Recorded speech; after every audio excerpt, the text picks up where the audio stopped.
So this PKE meter I've had since 2010. It's a Mattel. You can see, let me see where it's at. Yeah, right there. It's hard to see. The camera's not very good. This came out in 2010. I think it came out in 2009, but I think it was sold out by 2010. And this is the same one I've had since then. And it's actually really cool. So this was before HasLab. And there's some things I like about it, and there's some things I don't like about it. For one, these wings right here, they should be more recessed in there. That's how it was in the screen used prop. And HasLab actually gets that right, which is really impressive because it just doesn't look right when they're sticking out this way. And I only think they did that is I think because the video game had the wings, obviously it was a little different, but the wings were sticking out that way. And I don't know if that's sort of where they were inspired to do it like that, but they should have kept it more inside because it just doesn't look right to, you know, the keen eye. But the thing is, you can switch it on at the bottom.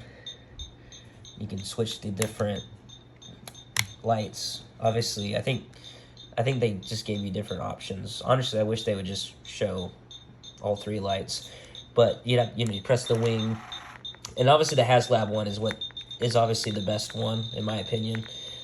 And it would be nice if they had some of the features that HasLab had, just the smooth ability to just spread the wings like that and be able to, you know, control how fast the lights go.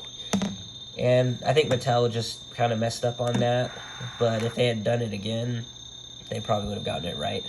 But the HasLab one's really cool, and I don't like that it's metallic looking. That's kind of a bummer, but they kind of did that on this. This sort of had weathering from the factory when they made these. And I want to say there's a grayish primer underneath, but I think that it does weather more on its own and it gets more.